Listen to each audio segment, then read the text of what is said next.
반갑습니다. 오늘 발표를 맡게 된 정인태라고 합니다.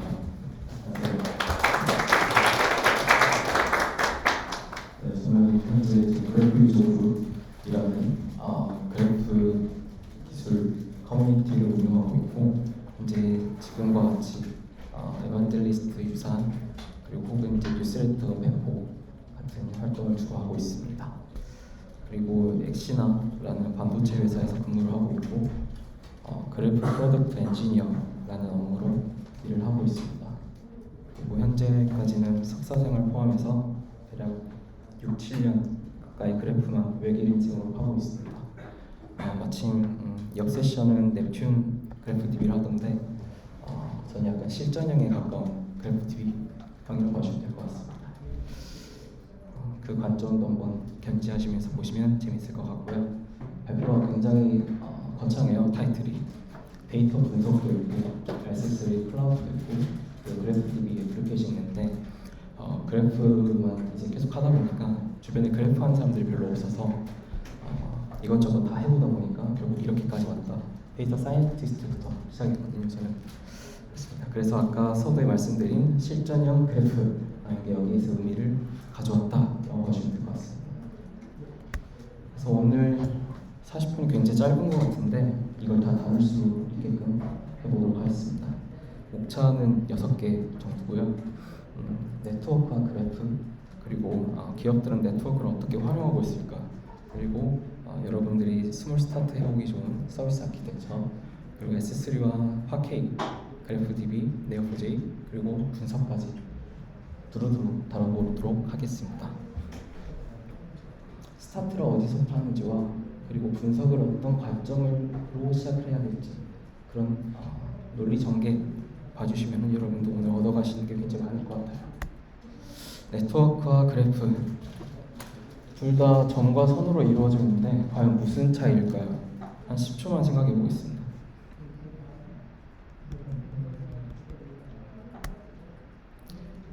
네, 보시면은 그래프는 본래 벌텍스와 엣지라는 형태로 점과 선을 이야기하고, 네트워크는 노드와 링크라는 형태로 이야기를 합니다.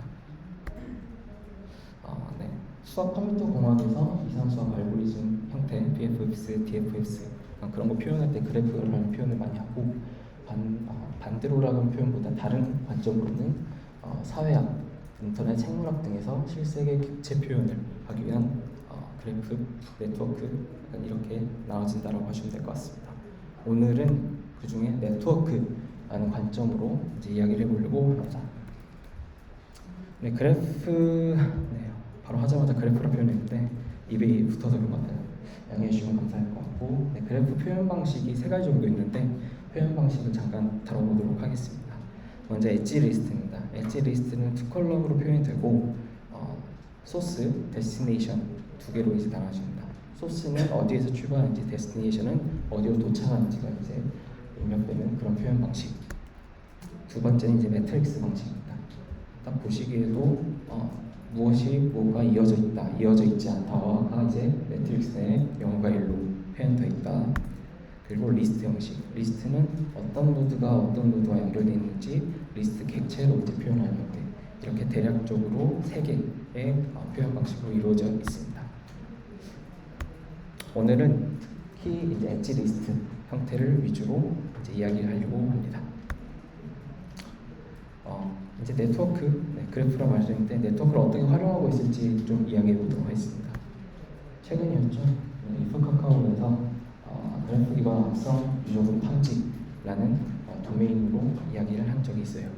심플하게 광고 어뷰징에 대해서 이야기를 했었고, 어떤 유저가 어떤 광고를 들어가냐 마냐에 따라서 그 광고에 대한 책정 금액이 달라질 텐데, 그걸 그래프로 어떻게 풀어내는지에 대한 이야기를 했습니다.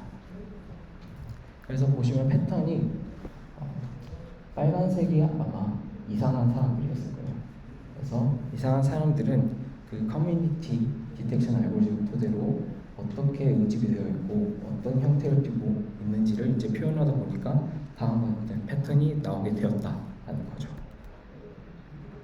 좀 더 이제 디테일하게 보면은 특정 이웃 물체들 들어가는 곳만 이제 들어가게 되는 어떻게 보면 직관적일 수도 있잖아요.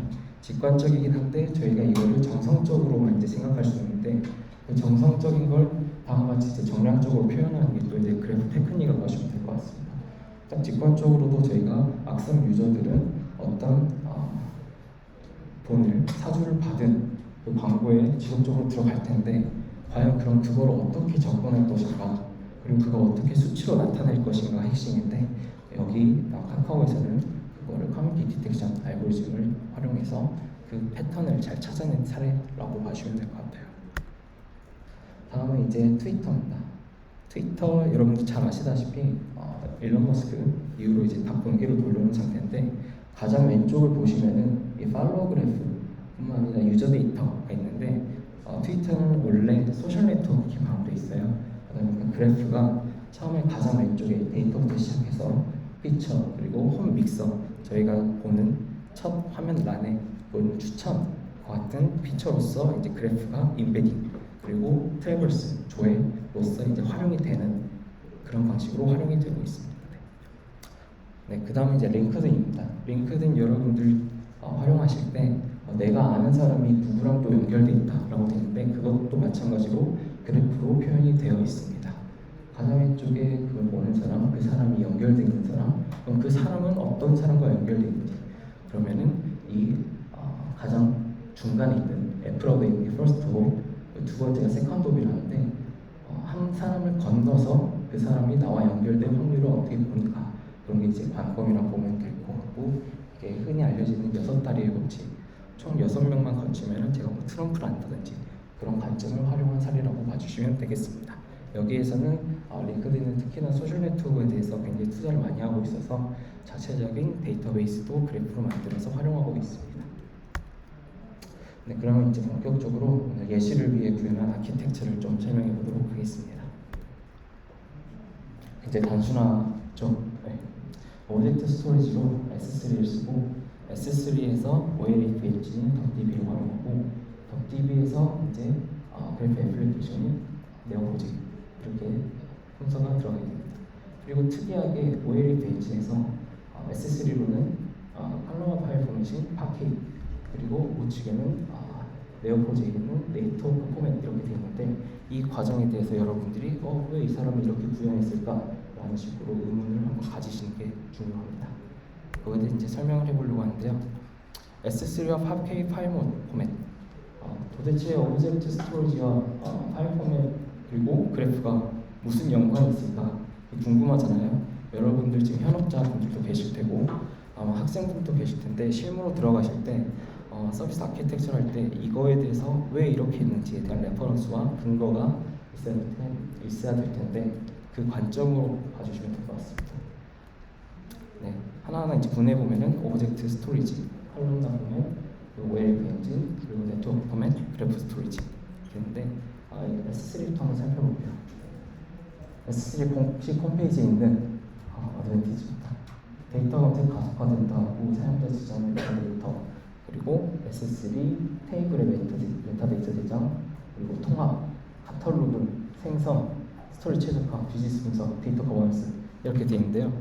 오늘 제가 이제 가져온 이유는 메타데이터와 그리고 통합이라고 하시면 될 것 같습니다. 전에 잠깐 이제 스토리지 내부가 이렇게 구성되어 있습니다.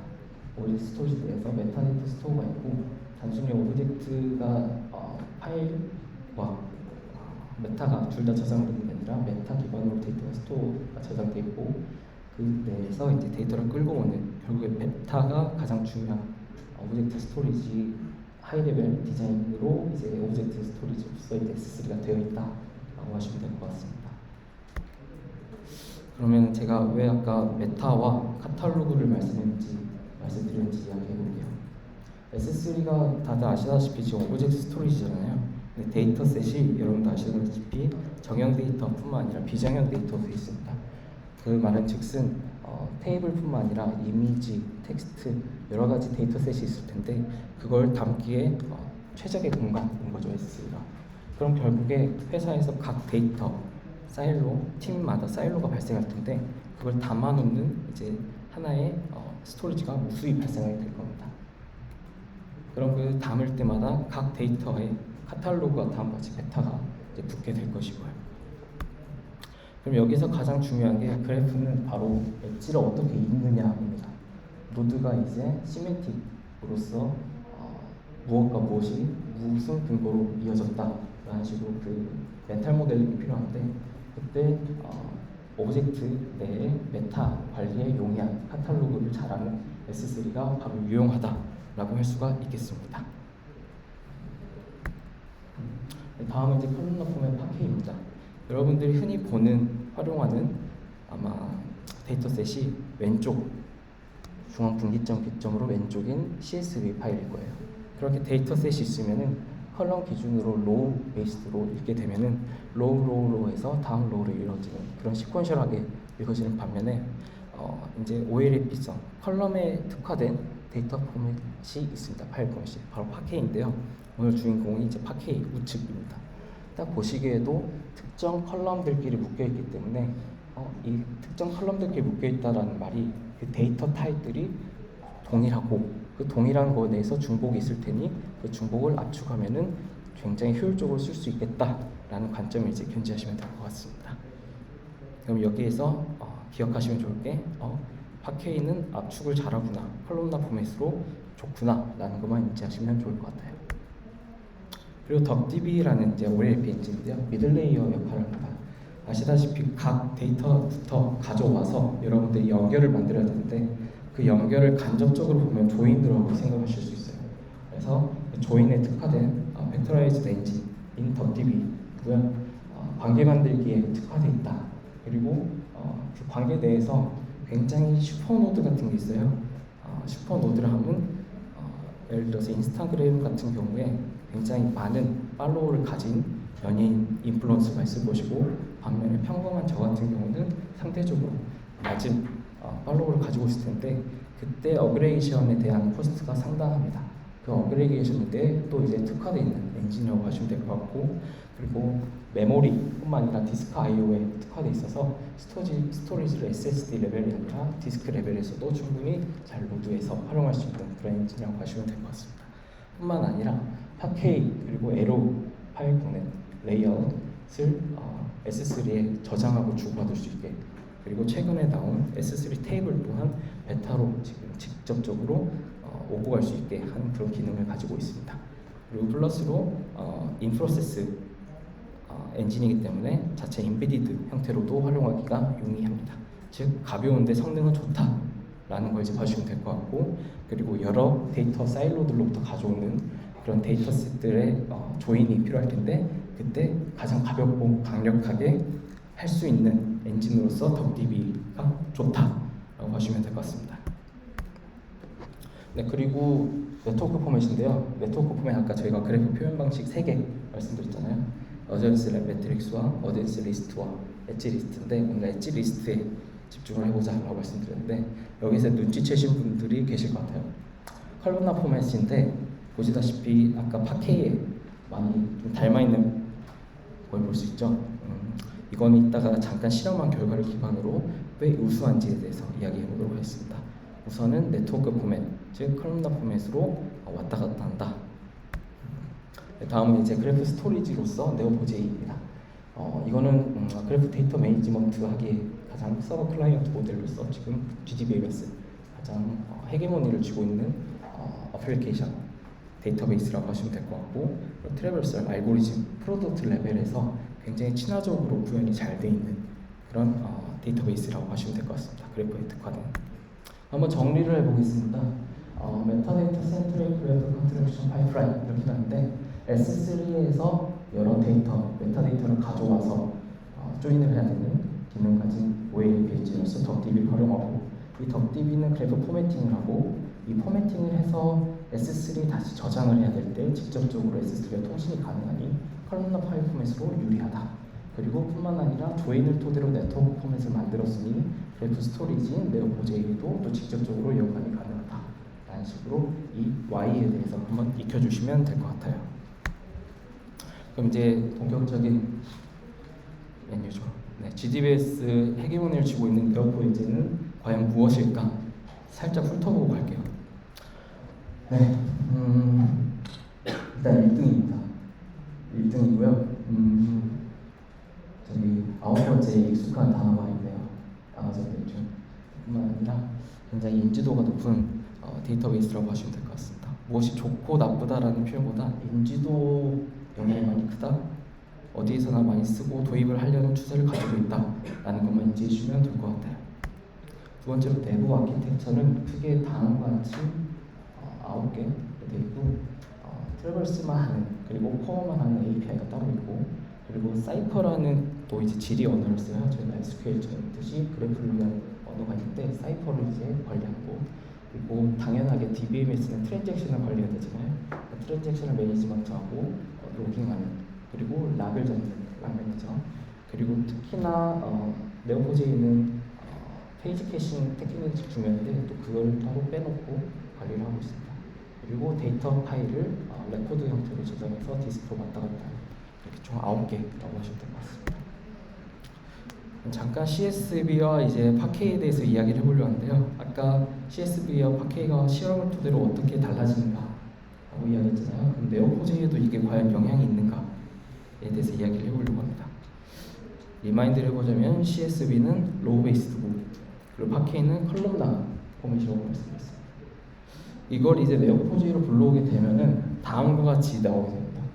CSV는 딱 보시다시피 컬럼들끼리 쭉, 그리고 밸류, 그 밸류 값으로서는 그 컬럼의 헤더에 있는 각각 일치되는 그런 형태로 되어 있는 반면에, 파케이는 여기에서 컬럼이 무엇이고 컬럼마다 어떤 값을 가지고 있는지 형태로 네오포즈에서는 가져오게 됩니다. 그럼 이게 과연 어떤 영향을 끼칠까요? 이제 한번 로드를 해봅니다. 로드를 해보게 되면은, 참고로 이 샘플 데이터 10개를 가져왔을 때부터 전체 데이터가 21만 건밖에 안 되는데, 여기에서도 굉장히 큰 성능 차이를 보입니다. 네오포즈 자체적으로 노드 CSV와 노드 파케이라는 프로시저가 있는데, 그 프로시저를 진행했을 때 보시다시피 만까지 갔을 때는 별로 차이가 안 나오는데 10만 그리고 20만으로 가는 순간 어느 그 컨스트럭션 타임, 즉 이제 네오포즈에서 아까 WDB로 가져온 그 CSV와 파케이를 불러와서 그래프 컨스트럭션 하는 데 소요되는 시간이 저렇게 많이 늘어나게 됩니다. 단순히 20만 개밖에 안 되는 레코드 파일을 로드하는데도 불구하고 이렇게 성능 차이가 나는데 100만 건, 1000만 건, 억만 건으로 갈수록 굉장히 지수 함수적으로 올라갔다, 약간 그런 관점을 봐주시면 될 것 같습니다. 그럼 이 모든 거를 올리지 않고 나는 그러면은 두 가지 또 딜리미터 내에서 또 몇 가지 외어절 형태로 난 필요한 것만 또 써서 올리겠다. 그러면은 똑같이 두 개 컬럼 2개씩 하면은 로우 베이스가 별로 디그레이데이션이 별로 없을 수도 있잖아 라는 생각하실 수도 있는데, 그것도 마찬가지로 이렇게 또 성능 차이가 있습니다. 네. 그래서 컬럼나 포맷으로 네오포즈를 적재하는 게 좋다. 그리고 컬럼나 포맷을 만드는 유리한 덕DB를 활용함으로써 그 성능을 최대한 효율적으로 가져가고자 하는 게 이 장표의 핵심이라고 하시면 될 것 같습니다. 또 성능 차이가 꽤 크죠.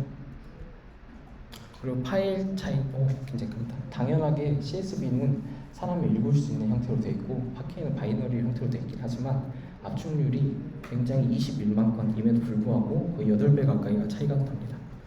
이게 규모가 커지면 커질수록 그 압축률과 파일 크기 사이즈가 이제 달라지겠죠. 그리고 하나 약간 여러분들에게 당부드리고 싶었던 게, 네오포즈를 여러분 활용하게 되시면은 네오포즈의 UI가 있고 사이퍼쉘로 이제 그걸 관리할 수가 있어요. 네, 보시다시피 UI는 REST API로 스토리지에 접근을 하고, 거기에 쓰는 JSON으로 접근을 하고, 반면에 사이퍼쉘로 하게 되면 볼트 프로토콜이라는 네오포즈 자체 프로토콜인데 그건 바이너리 파일로 접근을 합니다. 그러다 보니까 이 명령어가 떨어지고 오고 함에 있어서 직관적으로도 JSON으로 가져가느냐 아니면 바이너리로 가져가느냐에 따라서 성능이 굉장히 많이 차이가 나겠죠. 그래서 이것도 여러분들이 실제 적용하실 때 꿀팁으로 가져갔으면 하는 바람에 잠깐 넣어놨습니다. 그래서 추천드린 반응은 네오포즈의 UI는 쿼리용이라기보다 어떤 누군가에게 설득을 위한 피처를 뽑는다거나, 혹은 이제 어널리틱스를 하기 위한 용, 이건 직접 누가 GUI와 CLI 차이로 보시면 될 것 같습니다. 반면에 이제 사이퍼쉘에서는 배치나 스트링 잡을 위주로 하시는 게 좋다. 그리고 내부 아키텍처는 너무 디테일하게는 말씀 안 드릴 것 같은데 네오포지는 픽스드 레코드 형태로 되어 있다라고 하시면 될 것 같고, 노드가 15바이트, 릴레이션십이 34바이트로 구성되어 있고, 심플하게는 노드에 4바이트, 2에 42여 건까지가 이제 저기 4바이트 내에 적혀 있어서 저 4바이트가 그럼 어떤 의미를 가지냐 할 수도 있는데, 노드의 15바이트 앞에 next relationship 혹은 next 4바이트 property id라고 생각을 해볼게요. 그럼 포인터가 예를 들어서 어떤 노드가 303과 연결되어 있다 하면은 노드 딱 보시다시피 아까 힌트에서 픽스드 레코드 형태로 되어 있다 했잖아요. 15 곱하기 303을 하면서 포인트를 찾아가는 거예요. 링크드 리스트로 연결되어 있다라고 하시면 될 것 같습니다. 그러면 이게 왜 유리하냐, OLTP 형태로 왜 유리하냐 생각해 보시면은, 그래프는 대다수 데이터베이스에서는 압축을 해요. 근데 여기에서는 네오포지에서는 그래프 스토리지를 자체적인 더블리 링크드 리스트 형태로 구현이 되어 있어요. 그러니까 압축을 한 다른 스토리지 대비해서 여기서는 더블리 링크드 되어 있으니까 만약에 CRUD, 업데이트나 딜리트 같은 형태가 발견할 때 그 링크드 리스트 하나에 레코드 파일을 삭제하고 다른 걸로 갈아 끼우면 되는 거예요. 반면에 다른 데이터베이스, 그래프 데이터베이스는 CSI나 CSC 압축 포맷으로 되어 있다 보니까 그걸 다시 디코딩한 다음에 어느 부분이 빼야 되는지 추적으로 포인팅 할 게가 굉장히 많거든요. 그러다 보니까 OLTP 형태에서는 네오포제의 이 스토리지 형태인 더블리 링크드 리스트가 유리하다. 즉 픽스드 더블리 링크드 리스트만 인지하셔도 될 것 같습니다. 그럼 이게 오늘 실제로 한번 이야기해 볼 거에 어떻게 구현되는지 생각을 해보겠습니다. 오늘 가져온 건 이제 소셜 네트워크 데이터인데요. 제가 가장 기본적인 사람이 안다라는 것을 적재를 해봤어요. 적재를 하게 되면은 실제로 이런 형태로 구현이 되어 있습니다. 474라는 사람을 기반으로 굉장히 다양한 사람들이 연결되어 확인할 수가 있고, 여기에서 이제 눈썰미 좋으신 분들은 아까 링크드인에서 한 것처럼 삼각형도 그려져 있네 라는 걸 보실 수 있습니다. 그리고 삼각형이 그려져 있지 않는데 이건 연결될 확률도 있겠네 하면서 감을 익히신 분도 느끼실 수 있고요. 이걸 한번 분포를 찍어보면은 다음과 같습니다. 아까 서두에 잠깐 언급드린 것 같은데, 인플루언스에서는 저 같은 이제 평범한 사람들은 가장 오른쪽, 가장 왼쪽이겠죠? 잘못 말씀드렸습니다. 가장 왼쪽에 있는 것처럼 별로 엣지가, 디그리가 낮은 분포에 뛰고 있고, 반면에 예를 들어서 유명하신 프로미스 나인의 백지연님 같은 경우는 가장 이제 우측에서 이제 많은 팔로워를 가지고 계시겠죠. 그럼 이거를 또 기업 입장에서는 백지연님께서 새로 어떤 게시물을 팔로우했을 때 그걸 알람도 가야 되잖아요. 그런 알람을 했을 때 어떤 서비스 아키텍처가 유의미할지라는 관점으로 주로 NoSQL에서 키밸류 혹은 이제 그래프 데이터베이스를 쓰는 추세라고 하시면 될 것 같습니다. 여기서 이제 눈치 또 채실 수도 있는데, 오른쪽에 있는 거를 한번 표현을 해볼게요. 표현을 해보면은 엣지 리스트에서 11111 그리고 소스에서 1111 데스티네이션에서 234567 이렇게 돼 있으면은 컬럼나 표면에서 돼 있으면은 결국 이 일을 하나의 형태로 이제 압축을 할 수가 있게 되고, 그 압축을 하는데 잘 돼 있는 지금 유행하고 있는 포맷이 파케이 포맷이라고 봐주면 될 것 같습니다. 결국에 이렇게 엣지 리스트로 표현되는 소셜 네트워크 데이터를 활용하기 위해서는 아까 OLAP 엔진인 덕DB, 그리고 덕DB와 상호작용이 잘 되는 직접적으로 붙어있는 S3, 더 나아가 S3 테이블이 소셜 네트워크를 스냅샷 관리하기까지 유리하다, 이 관점을 봐주시면 될 것 같습니다. 네, 이제 분석을 해보려 하는데, 오늘 사실 그래프 데이터는 정말 복잡합니다. 복잡하면 40분으로 모자랄 것 같아서 여기에서 그 아까 아래에 사람들끼리는 서로 알고 있다라는 형태만 가져왔었는데, 잠깐 좀 더 확장해서 말씀드리면 소셜 네트워크에는 다들 아시다시피 그 사람의 인구 통계학적 정보, 내가 어디에 살고 있는지, 내가 어느 학교에 다니고 있는지, 그리고 내가 성별이 무엇인지와 같은 정보가 있는 반면에 주로 이제 소셜 네트워크에서 그 사람이 어떤 활동을 하는지 다이나믹, 빈번하게 바뀌는 그런 정보로 나눠져 있습니다. 보시면 위쪽은 아까 말씀드린 별로 잘 변하지 않는 그 스태틱 정보라고 하시면 될 것 같고, 아래쪽은 소셜 네트워크에서 지속적으로 개선되고 바뀌는 변경이 발생하는 그런 다이나믹이라고 하시면 될 것 같습니다. 여기에 스키마는 어떤 사람이 포럼 게시판에 들어가서 게시글을 달고 좋아요를 누르고 그 사람과 상호작용 코멘트를 하거나 하는 형태의 데이터를 의미합니다. 이 중에서 저희는 서로 알고 있다, 팔로우했다, 팔로잉을 했다 같은 관계들만 그냥 너우스로 하나로 퉁쳐서 오늘 가져왔다라고 하시면 될 것 같습니다. 분석에서 가설이 정말 중요한데, 저는 가설을 인지할 때 주로 빅테크, 메타나 X, 링크드인 같은 게시글 엔지니어 게시물부터 한번 훑고 그 다음에 이제 책을 읽습니다. 이제 독서가 있을 수 있는데 논문도 물론 중요하지만 소셜 네트워크는 기본적으로 사회학에 많이 근본을 두고 있기 때문에 또 사회학 책을 많이 읽는 편입니다. 오늘 이제 잠깐 언급드릴 가설들을 설명드릴 거는 이제 변화가 어떻게 일어나는가, 사회학계에서 굉장히 유명하신 학자분이 작성하신 책인데 여기에서 3개를 우선 가져오려고 합니다.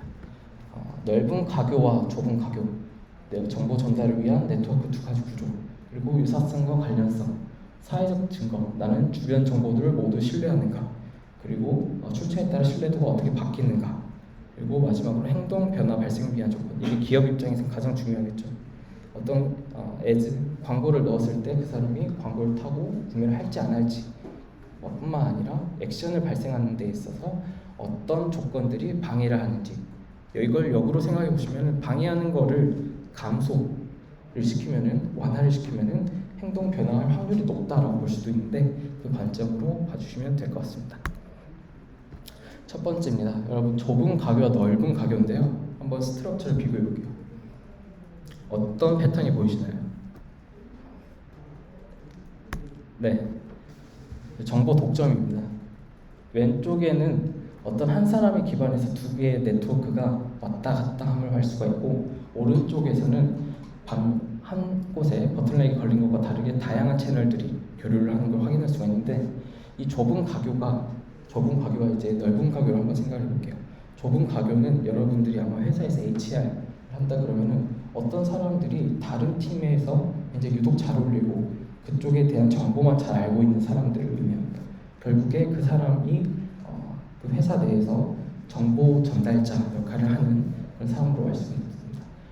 그러면 만약에 어떤 기업에 저희가 솔루션을 도입을 하려고 하는데, 세일즈를 하러 가는데, 이때 이 네트워크를 한번 찍어보고 왼쪽에 이 사람이 굉장히 가교 역할을 하네, 이 사람을 포인팅해서 접근을 하면은 확률 높아지겠다, 이런 식으로 전략을 세울 수가 있겠고요.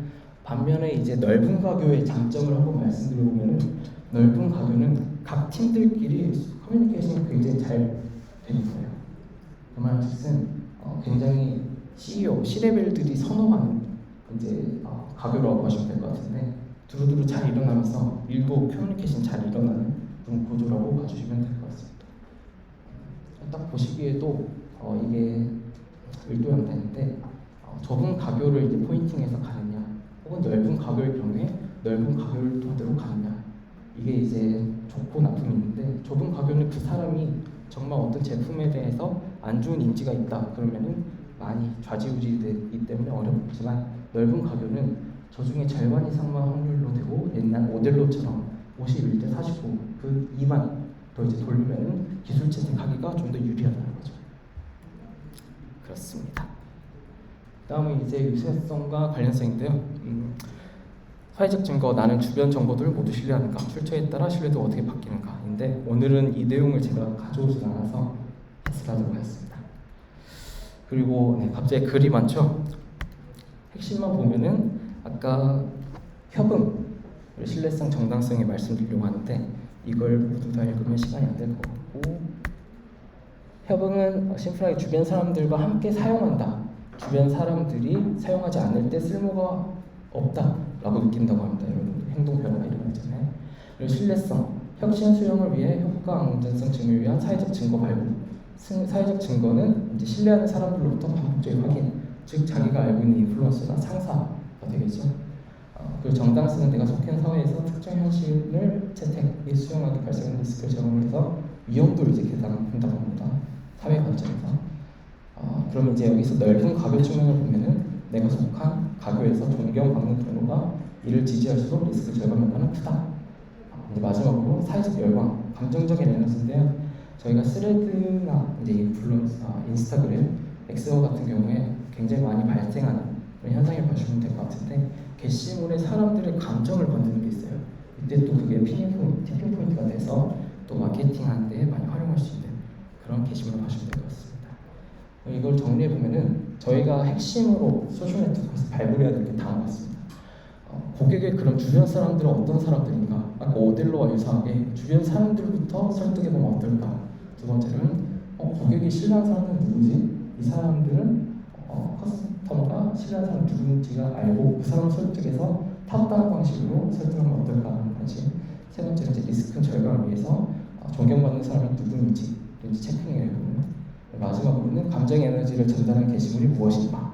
이 게시물을 고객에게 자주 노출해서 연결을 만드는 게, 이 연결을 만드는 게 광고가 될 수도 있겠고 신고 추천 시스템 그런 게 될 수도 있겠죠. 혹은 인스타그램이라면은 광고를 위한 아이디가 될 수도 있겠고. 네, 좀 많이 가져왔는데 결국에는 저희가 오늘 알아볼 거는 내가 분석하는 소셜 네트워크 구조는 어느 구조에 속해 있는가. 두 번째는 패스하고 세 번째는 고객들의 채택을 방해하는 요소들을 위해 파악해가지고 이제 리스크를 절감하는 형태로 마시면 될 것 같습니다. 그럼 이 요소들을 저희가 굉장히 정성적으로 알아봤잖아요. 이 정성적으로 알아본 거를 정량적으로 이제 저희가 변환을 해야 됩니다. 정량적으로 이제 변환하기 위해서 드디어 이제 사회학적 소셜 네트워크 분석인 다음과 같은 요소들을 활용하게 됩니다. 여러분들이 주로 네트워크 X라는 파이썬 알고리즘을 활용했을 텐데 이 센트럴리티를 뽑아서 이게 과연 어떤 의미가 있었는가라는 걸 아마 고민하셨을 거예요. 고민하셨던 게 아까 말씀드렸던 그 사회적 증거라는 관점을 접근해 보시면은 이 수치가 어떤 수치를 의미하는가라는 식으로 매핑이 된다라고 하시면 될 것 같고 여기에서 센트럴리티 앤더 허브와 같이 어떤 허브가 되는 것들을 보시고 혹은 연결이 많아서 디그리 센트럴리티가 높은 게 있을 거고 혹은 어떤 데이터 네트워크 간의 가교 역할을 하는 비트윈 센트리티 그리고 누구랑 가장 근접해 있는지 크로스미스 센트리티나 페이지 랭크나 아이겟 센트리티 그런 요소들이 있습니다. 오늘 아까 잠깐 적재했던 그 노드를 하나 살펴보고 그거에 따라 주황색 박스를 보시면은 이 네트워크 내의 평균 값을 각각 구해봤어요. 22, 7106, 0.3, 0.54. 그럼 이걸 기반으로 저희는 아까 가설들을 체킹을 할 수가 있는 거죠. 이 네트워크 내에는 이 값들이 평균이니 평균 이상, 평균 이하를 기반으로 저희가 메타를 설계할 수가 있게 됩니다. 구조 살펴보기 네, 두 번째고 지표 추출 및 네트워크 메타 설계 이제 한번 이야기 보면은 여러분들 이거 구조 한번 살펴보면은 어떤 차이가 있을 건지 한번 생각해 주시면 좋을 것 같아요. 이건 아까 단순히 그 노드를 안다라는 걸로 이해하는데 보시면은 오른쪽에 헷갈리실 텐데 왼쪽이 그냥 노드가 아이디가 적혀 있는 게 흰색 글씨라고 보시면 될 것 같고 우측은 그 사람이 커뮤니티 디텍션이라는 알고리즘 토대로 나온 결과라고 보시면 될 것 같습니다. 그럼 이 7이라는 사람은 각각의 4593, 4399, 6557, 105, 345 등등등 6명의 사람과 다 아는 사이인데 그 사람들은 각각 모두 동일한 커뮤니티 3531이라는 커뮤니티에 속해 있는 거죠. 그러면은 만약에 이 3531이라는 커뮤니티에 속해 있는 사람들끼리 335 모여가지고 어떤 현상에 대해서 이야기를 합니다. 그럼 7도 당연하게 이제 전염이 되겠죠. 네, 이런 식으로 모델로 뒤집기 하듯이 이제 마케팅을 하는 거라고 하시면 될 것 같고 네, 그건 그냥 그거예요. 아까 이제 저희가 여러 가지 지표들을 추출했는데 그 지표들을 기반으로 메타를 또 설계할 수가 있습니다. 위에 그 각 숫자 값들이 평균 값이고 아래에는 그러면은 이 값들을 조합하면은 각각 커넥터인지 브릿지인지 연결하는 사람인지 아니면 인플루언서인지 아니면 끄트머리에 있는 페리프럴 사람인지와 같이 메타를 설계할 수가 있게 됩니다. 그럼 결국에 저희가 지금 메타도 굉장히 많아지고 디그리도 가지고 정량적인 것과 메타를 이제 가질 수 있게 됐습니다. 그럼 결국에 보시면은 굉장히 많은 종류의 사람들이 메타들이 이제 입력이 되고 저희는 이 메타를 기반으로 마케팅을 하거나 분석에 비즈니스 메타로서 활용을 해서 비즈니스 기획자들에게 전달하는 형태라고 보시면 될 것 같아요. 그러면 가장 또 중요하다 생각하는 게 여러분들 분석을 끝내고 나서 이걸 여러분들만 가지고 있는 것보다 다른 BIT 직군분들에게도 또 전달을 드려야 돼요. 그럼 다음과 같이 이제 대시보드를 만드는 게 중요하거든요. 그러면은 위쪽을 보시면은 이제 빨간색은 그 메타를 이제 직접 노드 아이디를 입력하고 이거를 내가 10개를 보겠지, 20개를 본다든지 그런 리밋을 걸어주는 거. 그리고 그 우측에는 그래프 뷰인데 여기를 토대로 아까 커뮤니티 그리고 메타가 어떤 메타인지 아니면 센트럴리티가 어떻게 높고 낮음이라든지 여러 가지 글로벌과 그 사람의 마이크로 측면을 비교하면서 이 사람은 어떤 사람이구나 라는 식으로 비즈니스 기획을 하는 사람들에게 코딩 없이 그냥 단순히 GUI 형태로 입력을 하게 함으로써 협력을 이끌 수가 있게 됩니다. 네, 리캡해 보겠습니다. 굉장히 많이 달려왔는데 오늘 알아본 게 그래프와 네트워크 차이 그리고 저장 방식을 알아보고 짧았지만 기업 활용 사례 그리고 인프라스트럭처 Y에 대한 것 그리고 어널시스까지 알아봤습니다. 다시 리마인드를 보면 S3에서 메타를 기반으로 OLEP, 덕DB를 쓰고 조인 어그레이션 토대로 컬럼나 포맷이 파케이로 다시 S3 테이블로 메타로 저장했고 반대로는 네오포즈에 적지 않은 그런 구조를 알아봤습니다. 네, 이상입니다. 아마 이게 제가 2년 전쯤에 여기 커뮤니티 데이에서 사진을 이제 찍게 된 건데 여러분도 지금 앉아 저도 저번에 앉아 있었어요. 앉아 있던 거보다 이 지식을 나눌수록 배가 된다라는 거 옛날 믿지 않았는데 오늘은 또 이렇게 우연찮게 기회를 얻게 돼서 나누게 됐는데 여러분들도 한번 다음에는 발표를 한번 하셔가지고 이 지식을 나누는 배가 되는 기쁨을 좀 경험해 보셨으면 좋겠습니다. 여기까지입니다.